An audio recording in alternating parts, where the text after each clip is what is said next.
Good morning, 11th class. I hope you all are safe at your home, right? Today we will start a new chapter, chapter number 4, the animal kingdom, because plant kingdom has been completed, and according to the Whittaker, we have five kingdom are present in the living organism, which are divided into five kingdom. First is the Monera, Protista, fungi, plant kingdom, and last is the animal kingdom. So we will start today the animal kingdom. And before starting the animal kingdom, we need to understand some few terms regarding the animal kingdom which we will use during their studies, right?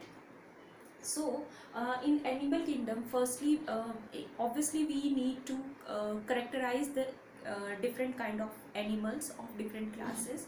So we need to understand the different characters, how they are characterized, actually how the animals are characterized, because in case of plant the characterization process is different in case of the plant, and in animal it is different. So firstly, about the symmetry. Symmetry means every living organism have a perfect symmetry. If any organism or living or any animal which do not have any symmetry is called the asymmetrical animals. It means they do not have any symmetry. It means if you cut them from the vertical as well as transverse section, there is no division, equal division takes place. So that kind of symmetry is called asymmetrical division. Next is the radial.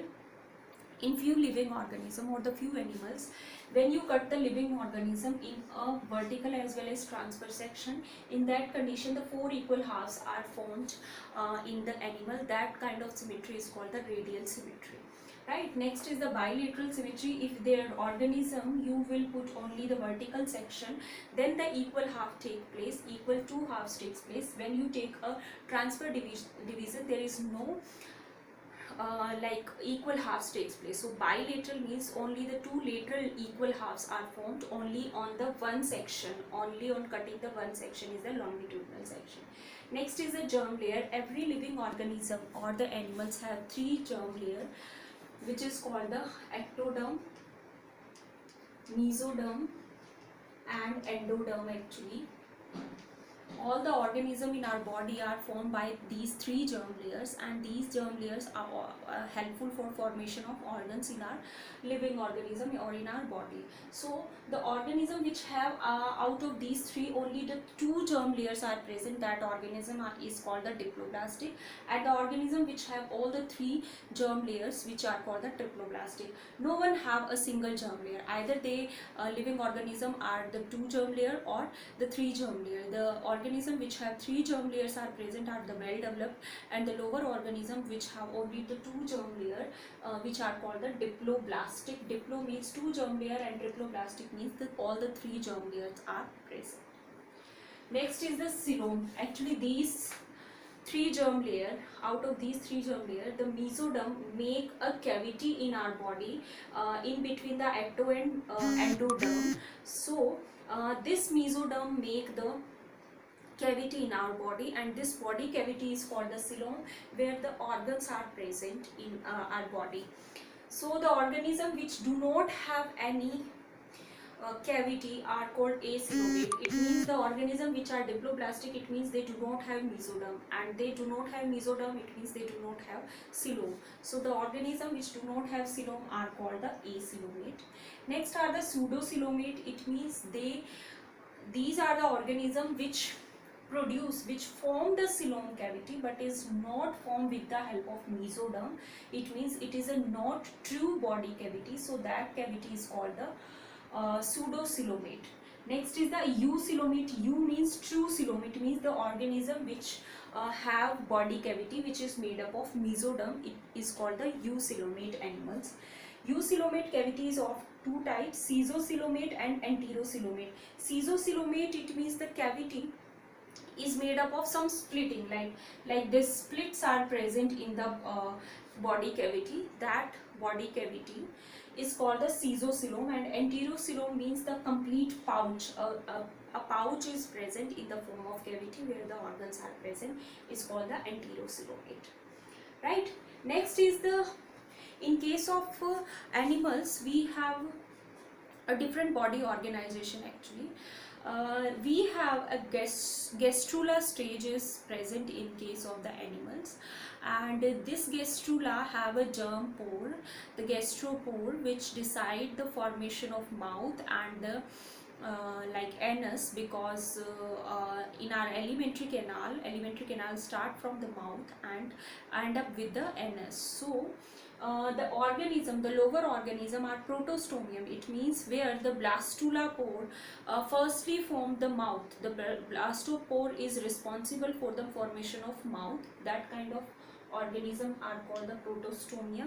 And deuterostomia means we are deuterostomia, where the blastopore form the anus, right? So according to the formation of the region of the alimentary canal, they are divided into two parts.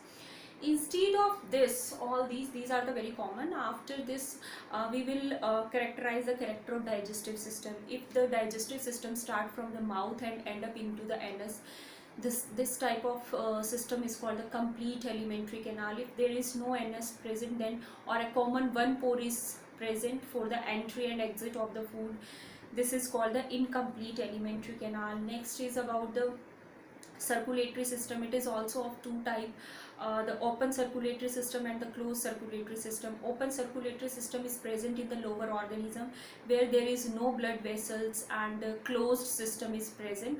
Open chamber are present from where the body fluid transfer from one chamber to another simply.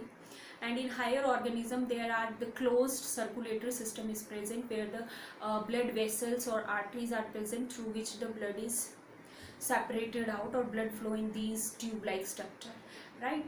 Okay, next is about the reproductive system. In the lower organism both type of asexual and sexual reproduction are present. Asexual by spore formation, by fragmentation, budding, and all processes are present. In a higher organism there will be the sexual reproduction is most common. And in higher organism there are the animals are of two type, oviparous and viviparous. Oviparous means the animals which produce the eggs, and viviparous which directly produce the young ones. These are the terms which we will use when we characterize the living organism simply. So you need to keep clear all these terms firstly before we will discuss all these animals, right? And external fertilization, internal fertilization. External fertilization means the male and female gametes comes out into the water outside the body, they fuse outside the body, and the larval stage and the young one is produced outside the body. That is called the external fertilization. Internal fertilization means the male gamete goes inside the female tract and the fusion is takes place inside, and the young one is produced. In some animals the fertilization is internal but development is external. It means the fusion of gametes takes place inside the body, but after this they produce the egg and the young one is produced or mature outside the body. But in mammalia there is internal fertilization and internal development of embryo is takes place. So that kind of condition is called internal fertilization and internal development, and animals are viviparous, right? So this is about the reproduction and excretion. In few organisms there are the special cells are present, flame cells, which excrete out the waste material, and body surface is also help for excrete out the waste material. When the organism are become higher up or become more developed, then they have a kidney like structure which help to excrete out the waste material. And instead of this we have a nervous system, which is a very important system. In lower organism, the very first organism, the porifera, which do not have nervous system, actually they do not have brain, right? After this the small nervous system, or you can say that the immature nervous system has been started. Then when the vertebrata has arise, their nervous system goes more complex, and the complexity is increased in maximum in the mammalia. So we will discuss all these the organs, and these are the common characters which we will differentiate according to the classification and the phylum of the like animals. So you need to keep all these points. Firstly we will write all these 5 points. After this we will start from the system, digestive system, complete or incomplete, what is about the circulatory system, the excretory system, the reproductive system, and how they multiply. Simply you can say it means you need to characterize all these characters step by step. Firstly write these, and after this the different system which are present into the living organism.